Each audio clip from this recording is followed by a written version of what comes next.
सुनीता है। मैं आशा worker union की राज्य की महासचिव हूँ। आशा वर्कर्स पिछले 8 अगस्त से हड़ताल पे हैं।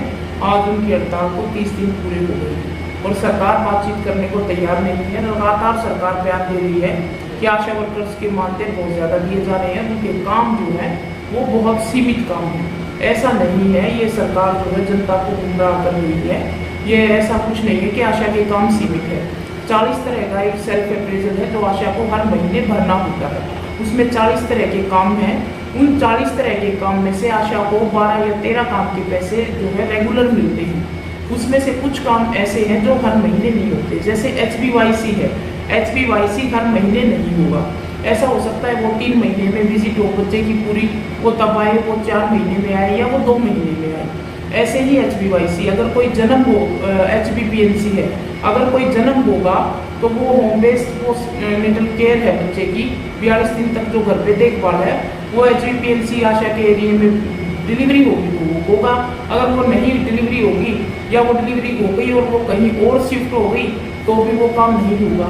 इसलिए वो भी रेगुलर काम नहीं है, वो भी 1-2 महीना बीच में छूट जाता है। वो काम भी जो है रेगुलर आशा को वो मानदेय भी नहीं मिलता। टीकाकरण रेगुलर है। 8 गतिविधि जो है वो रेगुलर है। उसमें जो मीटिंग है, PHC मीटिंग है, गांव में 2 न्यूट्रिशन और स्वच्छता की मीटिंग्स हैं और रिकॉर्ड मेंटेन करना है जिसमें जन्म मृत्यु का रिकॉर्ड है और जच्चा बच्चा की देखभाल रिकॉर्ड मेंटेन है और जो है गर्भवती महिलाओं की देखभाल उसमें है और गर्भवती महिलाओं के रजिस्ट्रेशन करवाने का और उनकी विजिट करवाने का काम है। ये पैसे 8 गतिविधि के उनको लगातार मिलते हैं। एक गतिविधि लगातार है जो टीकाकरण है। टीकाकरण का सेशन जो है वो भी लगातार हर महीने एक आशा को एक सेशन के पैसे मिलते हैं।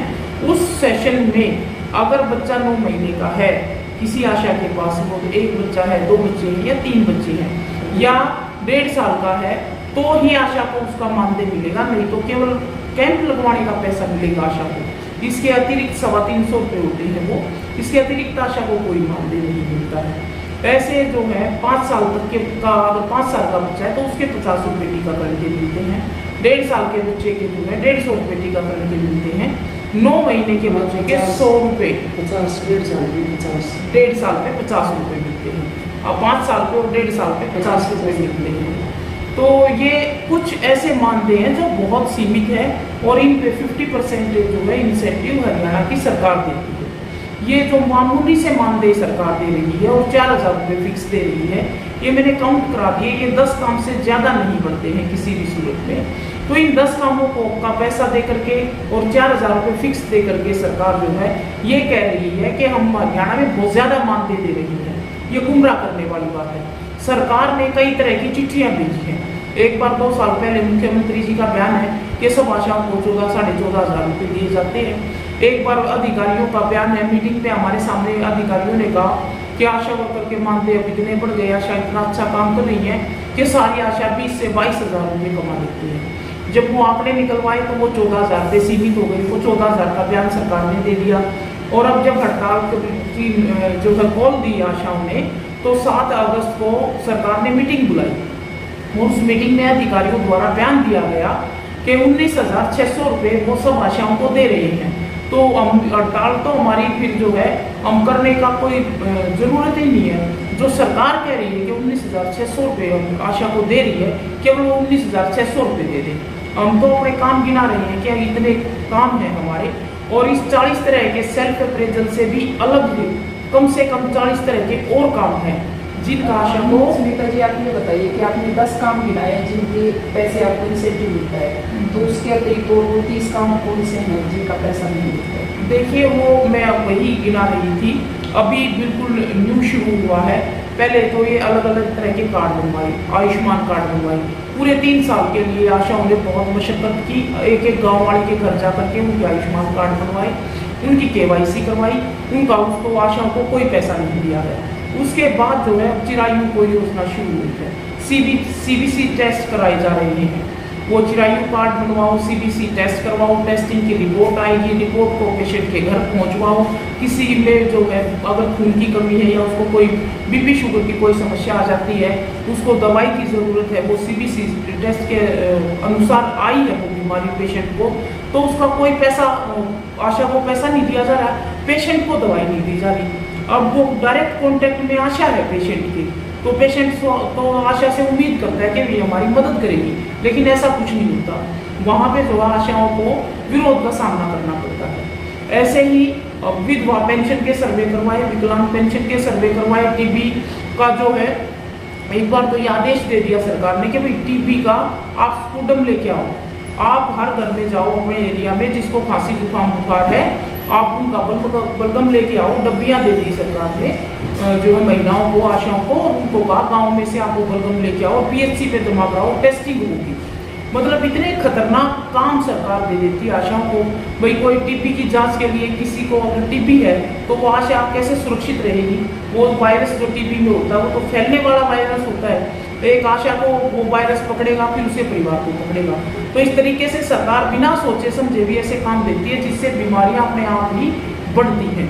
टीबी, टीबी के अतिरिक्त जो है फीवर मास, जो है ये मलेरिया का, फिर घरों में पानी की टंकी कूलर साफ करना, कैंसर का सर्वे करना, कुष्ठ रोग का सर्वे करना, विकलांगों का सर्वे करना, विधवाओं का सर्वे करना, मतलब कोई भी नया काम आ जाए वो आशाओं को करना है हर 6 महीने में। और सारे बच्चों को इन टोटल अपने एरिया में एल्बेंडाजोल की गोलियां खिलाना, फिर उनको आयरन के सिरप बांटना, और उनको केवल बांट के ये नहीं कि काम खत्म हो गया, हफ्ते में 2 बार आशा फॉलो अप करके आएगी।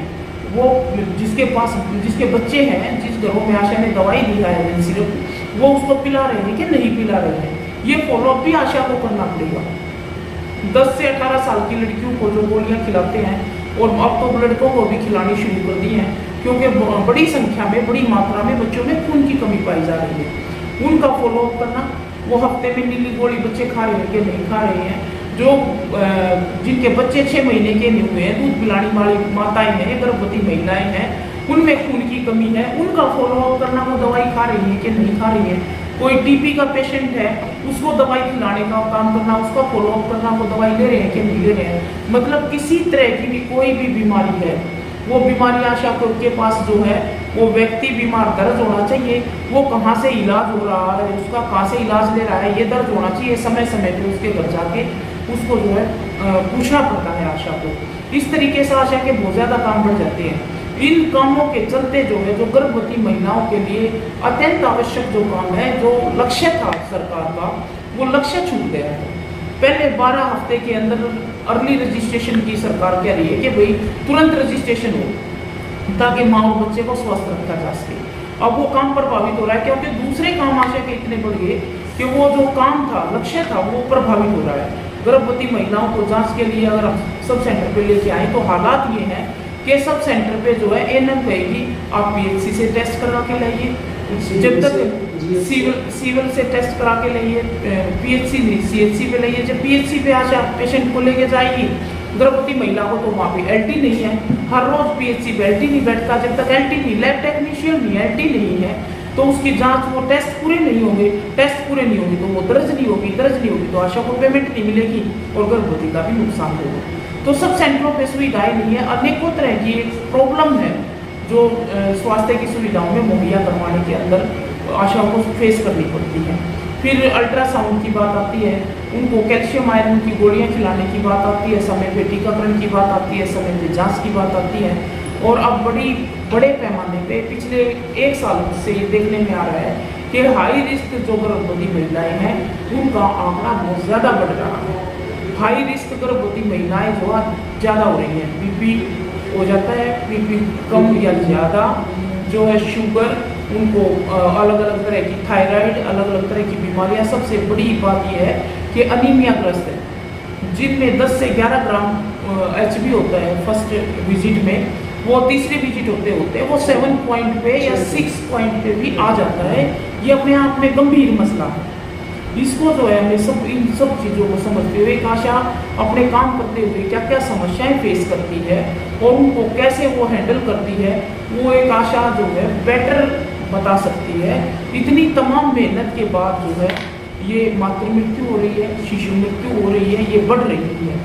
इसका जो है रेफर हम ये समझ रहे हैं, हमने जो निष्कर्ष निकाला है वो लगातार ये चल रहा है कि जांच करवाने के लिए रेफर होता है, फिर डिलीवरी के समय पे भी जब एक गर्भवती महिला दर्द पीड़ा सहन कर रही होती है तो उसको PHC CHC वो कहेंगे थ्रू प्रॉपर चैनल जाओ, यहाँ तक कि एक PGI से दूसरी PGI में रेफर कर दिया जाता है।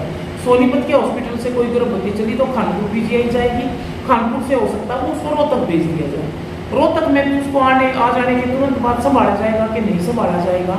ये जो है चिंता की स्थिति बन जाती है एक आशा के लिए। अगर आशा अपने गांव के लोगों के साथ हॉस्पिटल में मदद के लिए ना आए तो उनको समस्या होती है, क्योंकि सरकारी जो संस्थाएं हैं उनसे लोगों का, जनता का विश्वास इसलिए उठ गया है कि जब हम हॉस्पिटल में पहुंचते हैं वहाँ पे विशेषज्ञों की कमी है, दवाइयों की कमी है, मशीनरी की कमी है और उन सब के चलते स्टाफ की कमी है, उन सब के चलते काम का जो बोझ है वो ज़्यादा है और वो पेशेंट को हैंडलिंग का जो मामला है वो कमज़ोर है। वो हैंडलिंग जो है वो गुस्से में बदल रही है।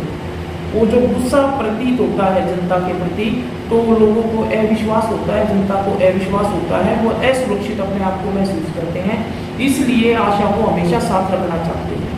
अब आशा उनके साथ नहीं जाएगी, आशा उनके साथ नहीं जाएगी तो वो डिलीवरीज भी वहाँ होने में जो है संकोच करती है जनता, तो इसलिए आशाओं का जाना उनके साथ बेहद ज़रूरी है। और आशा उसके साथ जाती है तो आशा का जो मानदेय उसको मिलता है 300 रुपये, वो उनके साथ आने जाने में ही खर्च हो जाता है, तो वो तो बराबर इक्वल ही हो जाता है। आशा जो काम करती है, जो मानदेय सरकार दे रही है, हमारी एवरेज के अनुसार पूरे हरियाणा से एवरेज ली है वो 7,500 रुपये के आसपास बनती है, जिसमें से सरकारी काम को अंजाम तक पहुँचाने के लिए जो है आशा के 2500 से 3,000 रुपये किराए में खर्च हो जाते हैं। ये हमारी एवरेज है। एक आशा को मुश्किल से 4,500 रुपये बचते हैं और उसको भी हरियाणा सरकार ये कह रही है हम बहुत ज़्यादा दे रहे हैं, बहुत ज़्यादा दे रहे हैं। ये गुमराह करने वाली बात है, बिल्कुल झूठ है और गलत है। महंगाई बढ़ रही है और बढ़ती महंगाई के साथ बढ़ते काम के साथ वो मानदेय बढ़ाए जाने चाहिए। मैं इतना ही कहना चाहती हूँ, बाकी मेरी साथी सहयोगी आशा है अनीता, वो भी कुछ चीज़ें इसमें शेयर करेंगी। ये जैसे ANC की बात आती है, रेगुलर होती है तो फर्स्ट सेकंड थर्ड 3 विजिट को आशा को पैसे मिलते हैं। वो अगर सेकंड में आती है, सेकंड विजिट में आती तो आशा को फर्स्ट विजिट का पैसा नहीं दिया जाता और आशा को फोर्थ विजिट के लिए भी गर्भवती महिलाओं की जांच करवानी पड़ती है, उसका भी सरकार कोई पैसा नहीं देती। और JSY का जो बहुत ही बड़ा मसला आशा उनके बीच में, JSY में जो ANC है, जो अनुसूचित जाति से है, तो उनके काम करवाती है आशा वर्कर, तो उनको फर्स्ट सेकंड थर्ड अगर 3 विजिट टाइम पर होगी तो उसको 300 रुपये दिया जाएगा, अन्यथा नहीं दिया जाएगा। और इसकी डिलीवरी भी मान्य नहीं है जो JSY के में है।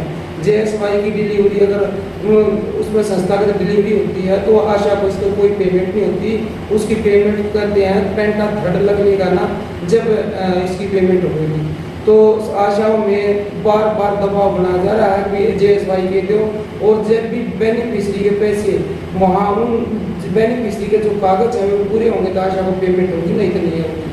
जो अलग अलग कामों के इतना दबाव बनाया जा रहा है आशा के ऊपर, जो अब ये CHO लगा दिए, NM है, NPHW है, जो भी काम हो गई घरों में जाकर घरों का सर्वे करना पड़ता तो साथ में आशा हो, कोई PGI से डॉक्टर आता उसमें साथ में आशा हो, तो कोई भी कहीं से भी आ जाए तो आशा को साथ में जाना पड़ता है, इसलिए सरकार इसको कुछ नहीं देती। तो एक विजिट के जो हमारी मंथली मीटिंग होती है 150 रुपये खाली वो दे रही है, वो बार बार PHC CHO बोला जा रहा है, आशाओं को उसका कोई भी पेमेंट नहीं मिली। तो सरकार से हम यही मांग करते हैं, जो भाई हम काम जो हमें लगाया था, मान ले हमारी डिलीवरी है, डिलीवरी होगी हमारी, वो उस सरकारी हॉस्पिटल में आगे वहाँ उनकी देखभाल नहीं हो तो प्राइवेट में चलेगा, तो आशा का कोई पैसा नहीं बनता उसको देगी। तो आशा तो 9 महीने उसकी खुद देखभाल कर फिर वो खाली रहेगी उसके साथ में। अगर वहाँ डिलीवरी प्राइवेट की होती है तो उसको आशा का कोई मानदेय नहीं मिलता। तो इसमें यह तरह की सरकार काम दे रही है तो इस काम के बदले हमें कोई पैसा नहीं दिया जा रहा, और जो ये 10 साल से 5 से 6 साल तक के बच्चे का टीकाकरण के पैसे मिलते हैं, और आगे जो जैसे 10 साल का लग गया, 16 साल का लग गया, 19 साल का लग गया, इसमें सरकार कोई आशा को कोई पैसा नहीं देती। इसकी बार बार डी लिस्ट बनवाई जा रही है, AVM घुमाया जा रहा है। और जो मीजल का टीका है, जो मान लीजिए 9 महीने तक बच्चा वहीं नहीं रहा, अपने माई के चला, अपने मामा का चला गया या वो कहीं बाहर चला गया, उसका टीका वहाँ लग गया, तो आशा वर्कर को वो टीके के पैसे भी नहीं मिलेंगे। और कई जगह तो ऐसे हैं जो पूरे सेशन के पैसे भी नहीं मिलते। अगर एक गांव में 12 आशा हैं तो 12 आशाओं में पूरे सेशन के पैसे नहीं मिलते, उनके काटे जा रहे हैं। 2-3 आशा वर्कर अगले महीने दूसरी का कट गया, उसका अगले महीने तीसरी का कट गया, तो पूरी पेमेंट भी नहीं हो रही। जो ये सरकार 10 रुपया कर रही है, हम 14,000 दे रहे हैं या हम 15 दे रहे हैं या हम 19 दे रहे हैं, ये बहुत ही मुश्किल से 7 और 8 के बीच में कवर होता है। आशा वर्करों को और ज़्यादा पैसा नहीं मिलता। इसमें भी इतने किराए भाड़े हैं। हर रोज PHC CHC अगर कोई प्रोग्राम होगा, कोई सरकार में दिखाना है या कहीं कोई DC आ रहा है, तो आशा वर्कर को कॉल करेंगे, बिना ड्रेस में आना, उसका भी कोई पैसा नहीं देना, नहीं कोई चाय पानी की सुविधा करनी उनको, और नहीं कोई पैसा देना। तो इसमें यही है भी, तो इसमें सरकार कुछ नहीं दे रही है आशा वर्कर को। आशा वर्कर बहुत ही परेशान है। और इसमें जैसे UNCT का काम दे दिया आशा वर्कर को। आशा वर्कर को पहले रजिस्टर दिए गए थे ऑफलाइन 2 साल पहले। आशा वर्कर ने घर घर जाकर NCD का कि का घर कच्चा है, पक्का है, क्या टॉयलेट है, क्या पानी का पंप है, कैसा यूज करते हैं, कैसा नहीं करते हैं। तो आशा वर्कर को इसमें भी मतलब 2 साल में एक डाटा जुटाने में बहुत टाइम लगा। एक दिन में 10 आदमियों का सर्वे हुआ करता, वो 2-2.5-3 महीने में वो सर्वे हुआ है। और 2 साल के बाद भी वो रजिस्टर पूरे करने के बाद भी आशा वर्कर को सर्वे का कुछ नहीं दिया गया। अब कह रहे हैं इस NCD के काम को ऑनलाइन करो, ऑनलाइन करो। ऑनलाइन करवाने के कई जगह आशा वर्करों ऑनलाइन भी डाटा किया, तो फिर भी सरकार ने इससे कुछ नहीं किया। तो सरकार ये करीब काम करवा रही है, हमें पैसा खाली 10 कामों पर मिलता है। और ये जो 30 काम जो इस पर गवर्नमेंट सरकार ने दे रखे हैं, इस 30 कामों का हमें कोई पैसा नहीं मिलता। ये कुछ विभाग से बाहर के भी काम आप लोगों से करवाए जाते हैं, नशे की सभी नशे का था, ऑनलाइन काम के बारे में कुछ बात? हाँ, ऑनलाइन का जो आयुष्मान का है, नशे का है, NCD का है, ये सारे काम जो इस तरह की योजना है, जो कैंप लगाए जाते हैं इनके, जो इसका NCD के थ्रू, आयुष्मान के थ्रू कोई जो 18 से 40 के लाओ, 5 से 10 के लाओ, इनका कैंप लगाए जाते हैं। इस कैंप का भी आशा वर्कर को कोई पैसा नहीं मिलता। और सोनिया, आप कुछ जोड़ेंगे इसमें, ये ऑनलाइन काम के संदर्भ में क्या परेशानी आती है आशा को काम करते हुए? साथियों, जो ऑनलाइन काम करना पड़ता है हमें, डाटा तो हमारा वहाँ जहाँ बैठते हैं वहाँ चलता नहीं। फ़ोन जो सरकार ने दे रखे हैं वो फ़ोन हैंग हो जाते हैं। विभाग के इतने ऐप डाउनलोड कर रखे हैं जो चलते नहीं। ऑनलाइन करने में इतनी परेशानी आती है जिसका हम बातों को बयान नहीं कर सकती। और जो साथियों, हम जो डिलीवरी लेके जाते हैं ना, जो कहते हैं भाई जो आप साथ में जाओगे तो उनका कैसा मिलेगा। हम साथ में जाते हैं डिलीवरी को लेके, तो वहाँ के डॉक्टर हमें 50 चक्कर कटवा देते हैं, उधर से पर्ची बनवा के लेकर आओ, उधर से पर्ची बनवा के लेकर आओ। तो साथ में वो गलत है हमारे साथ है। और मेरा प्रूफ का कोई पैसा नहीं है, बिना प्रूफ के कोई पैसा? हाँ, बिना प्रूफ कहते हैं, या डॉक्टर के साइन होनी चाहिए या जो एम्बुलेंस गाड़ी भेजते हैं उस एम्बुलेंस ड्राइवर के साइन होनी चाहिए, तब हमें पैसा मिलता है। उसकी फ़ोटो कॉपी लगा के देनी पड़ती है। जो भी हम काम करते हैं, जिसका प्रूफ लेते हैं, उनकी फ़ोटो कॉपी लगानी पड़ती है हमें, हर एक काम चीज़ उसकी परफॉर्मेंस जो हमने अपने पास से कराते हैं सरकार? फोटो कॉपी हम अपने पास से करवाते, सरकार इसका हमारे को पैसा नहीं देगी। ये फोटो कॉपी कराने के लिए भी पीछे हमने 1.5 साल पहले आकलन किया था। केवल फोटो कॉपीज के लिए ही आशा का 650 से 700 रुपये महीने में खर्च हो जाता है। किराए भाड़े और फोटो कॉपी जोड़ के 3,500 रुपये लगभग ये खर्च बनता है। जहाँ तक ऑनलाइन काम की बात है, देखिए जब आशा को भर्ती किया गया था तो कोई भी सरकार का ऐसा मकसद नहीं था कि ऑनलाइन कोई काम होगा। लेकिन अब सरकार कह रही है ऑनलाइन भी काम करो, ऑफलाइन भी काम करो, आप फील्ड वर्क भी करो। ये 3 तरह का काम हो गया एक आशा के लिए। पहले वो फील्ड में जाएगी, अपना रिकॉर्ड मेंटेन करेगी, फिर वो ऑनलाइन करेगी, फिर वो अपने घर का काम किस वक्त करेगी। ऐसे करके तो एक महिला का काम जो है, एक आशा का काम तो 12 से 14 घंटे का हो गया।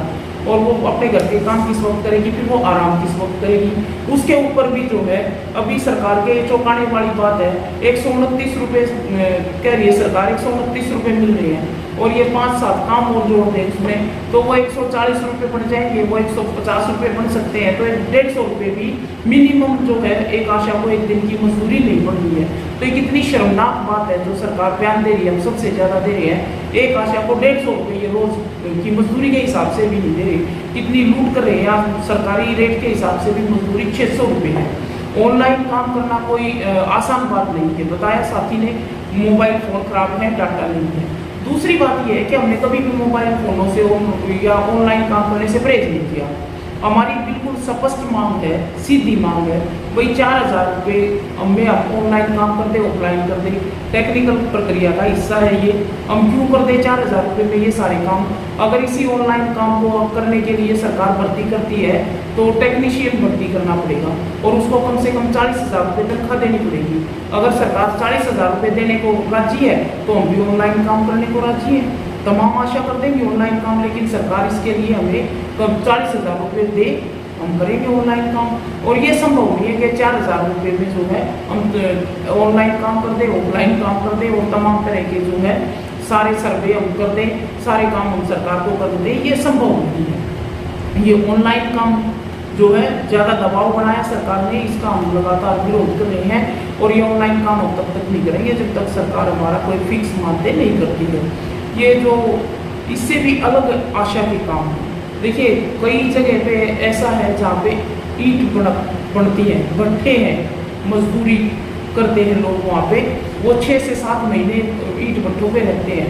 वहाँ पे भी कैंप लगवाना, गर्भवती महिलाओं की देखभाल करना, उनकी डिलीवरी जो है वो संस्था में हो, सबसे ज़्यादा ज़रूरत होती है उनको। वो प्रवासी होते हैं, उनको भाषा का, बोल का सब जो है बहुत अंतर होता है, उनकी टेस्टिंग भी नहीं हुई होती है। अगर वो टेस्टिंग उनकी हो भी रखी होती है तो वो अनपढ़ होते हैं बड़ी संख्या में, वो पढ़े लिखे नहीं होते, वो अपने टेस्ट और रिपोर्ट को देते हैं, उनके जो है साथ ही अच्छा व्यवहार नहीं किया जाता। उनको जब भी हमारे हरियाणा जैसे प्रदेश में आ जाते हैं तो उनकी डिलीवरी भी संस्था में हो, उनके बच्चे की देखभाल हो, ये जिम्मेदारी भी आशा की है। फैक्ट्री जो एरिया है वहाँ पे फैक्ट्री एरिया में भी टीकाकरण करवाना, वहाँ पे पोलियो की दवाई दिलवाना, वहाँ पे मिशन इंद्रधनुष को लागू करवाना, ये तमाम तरह के काम एक आशा की जिम्मेदारी है। फिर अलग अलग समय पे अलग अलग तरह के पखवाड़े चलाए जाते हैं, जैसे 15 दिन कह रहे हैं फैमिली प्लानिंग का पखवाड़ा चलाया जा रहा है। इसमें आशा जो है फैमिली प्लानिंग के केस लेके आएगी, उसमें पुरुष नसबंदी होगी, उसमें महिला नसबंदी होगी, उसमें जो है फैमिली प्लानिंग के लिए जो है टीकाकरण करवाया जाएगा, उसमें कौन सी गोली खानी चाहिए, और जो वो सामान जिस तरीके से वो पखवाड़े सरकार बनवाती है उस तरीके से उन पखवाड़ों को मनाने के लिए और उनको जनता में लागू करवाने का सामान तक भी पूरा नहीं होता है। जब हम लिस्ट उठाएंगे ये पखवाड़े मनाने की तो ये तीसरे महीने 15 दिन के लिए कोई ना कोई पखवाड़ा आ जाता है। कभी एल्बेंडाजोल की गोली बांटने का, कभी आयरन के सिरप बांटने का, कभी बड़े बच्चों को आयरन की गोलियां बांटने का, कभी ORS बांटने का, कभी परिवार नियोजन का जो है पखवाड़ा आ जाएगा, कभी टीबी से बचाव करना है, कभी जो है पानी का बचाव करना है, जनता को जागरूक करना है, अलग अलग तरह के ना जाने कितने काम हैं।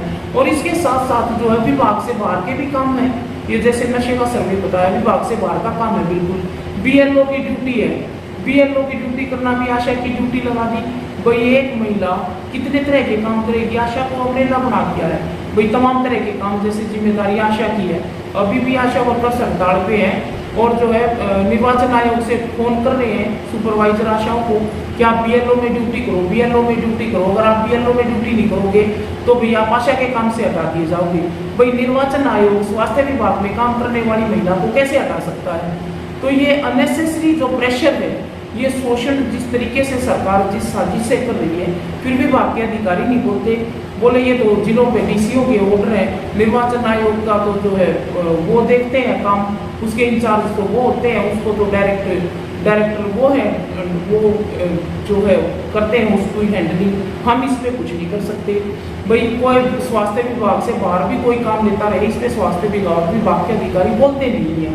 भाई एक महिला कितनी तरह के काम करेगी, फिर ये कहते हैं कि भाई क्वालिटी नहीं है। हमने जो है अब से 3 साल पहले सरकार को चेताया था मीटिंग के अंदर, आशा वर्कर्स यूनियन हरियाणा ने कि जिस तरीके से आशा के काम बढ़ाए जा रहे हैं, उनके ऊपर दिमागी प्रेशर बढ़ाया जा रहा है, या बढ़ते कामों की वजह से जो हमारे मूल काम है जिसके लिए आशा को रखा गया था वो प्रभावित होंगे। कोरोना से पहले की मीटिंग में हमने 2019 में ही बता दिया था सरकार को कि ये काम प्रभावित होंगे। आज उसके नतीजे सामने आ रहे हैं।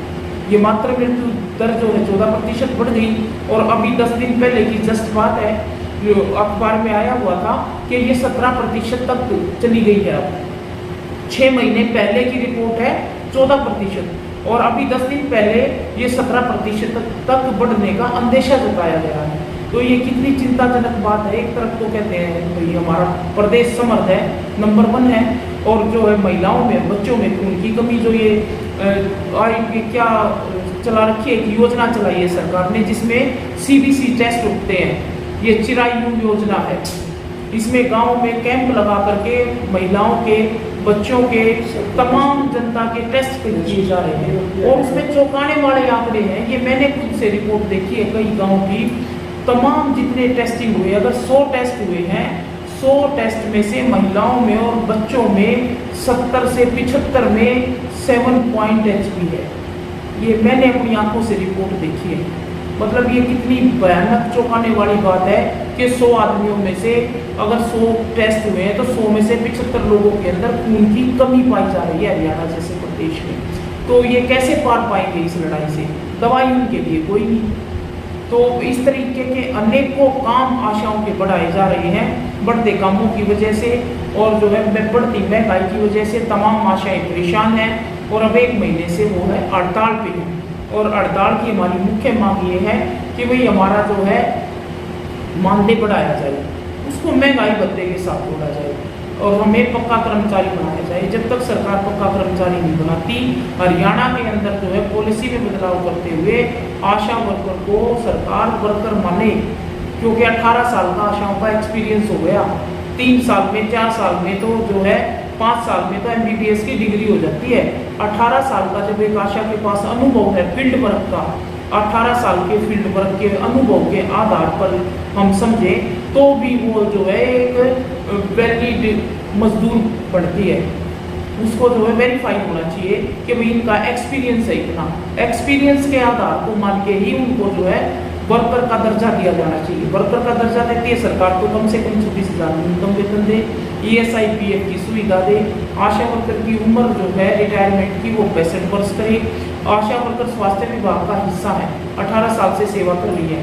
आज तक भी आशा वर्कर के इलाज की गारंटी सरकार नहीं कर पाई है, और सरकार दावा कर रही है आयुष्मान भारत योजना के तहत हम सारे देश का, सारे हरियाणा का उद्धार कर देंगे, और जो है हम सारे हरियाणा को स्वस्थ कर देंगे। ये बिल्कुल झूठा ढकोसला है। 20,000 आशा वर्करों की आज तक हरियाणा की सरकार गारंटी नहीं कर पाई है। सरकारी आंकड़ों के अनुसार 6300 आशाओं के आयुष्मान कार्ड बने हैं, और इस आयुष्मान कार्ड योजना में भी कुछ नहीं है। जनता को ये बताना चाहते हैं ये केवल सरकार का दिखावा है। सरकार जो है सरकारी अस्पतालों को और निजी बीमा कंपनियों को फायदा पहुंचाना चाहती है। ये केवल इतना लक्ष्य है सरकार का। इन अस्पतालों में केवल जी बिल्कुल प्राइवेट हॉस्पिटलों को खुले तौर पर फायदा पहुंचा रही है सरकार, प्राइवेट बीमा कंपनियों को फायदा पहुंचा रही है। जनता से इसका कोई लेना देना नहीं है। जब हॉस्पिटलों में जाते हैं, जिनके आयुष्मान के पैनल के हॉस्पिटल है जो, वहाँ जाते हैं, किसी को बुखार है 2 दिन से, 4 दिन से, 6 दिन से, अगर उसको उल्टी है, दस्त है या कोई और बीमारी हो गई, उसको 4-6 दिन एडमिट रहना है, उसके 20-30-50 हज़ार 1 लाख रुपए का खर्चा होना है, तो वो जो है आयुष्मान भारत योजना का हिस्सा नहीं है। आयुष्मान भारत योजना तो सीधे सीधे कहती है भाई किसी ने मरना है, ऑपरेशन करवाना है, किसी का हाथ कटना है, पैर कटना है, किसी को पेट का ऑपरेशन कराना है, तो किसी के जो है हड्डी कोई टूट गई है, मतलब ऑपरेशन कराना है तो हॉस्पिटल में आओ। अगर और कोई बीमारी है तो हॉस्पिटल में आयुष्मान वाले को उसमें हॉस्पिटल में आने की कोई ज़रूरत नहीं, वहाँ पे कोई इलाज जो है जनता को नहीं दिया जाएगा। तो ये केवल दिखावा है। इस जनता से अपील करते हैं कि भाई जो सरकार हमारे साथ कर रही है और तमाम जनता के साथ धोखा कर रही है, जनता से अपील करते हैं कि सरकार की इस चालबाजी को, इस राजनीति को समझे, और जो है आंदोलन कर रही है। प्रदेश की 20,000 आशा वर्कर्स आज वो सड़कों पे बैठी हैं वो जनता के लिए बेहतर स्वास्थ्य सुविधाओं की मांग कर रही हैं। तमाम सरकारी हॉस्पिटलों को मजबूत किया जाए, इस मांग के साथ हमारे मानदेय बढ़ाए जाए। इन दो मांगों के साथ आज आशा वर्कर्स हड़ताल भी हैं, वो आंदोलन कर रही हैं। जनता से हम अपील करते हैं कि उनके आंदोलन का समर्थन किया जाए और इस आंदोलन को मजबूत बनाने के लिए उनकी हर संभव मदद की जाए। धन्यवाद।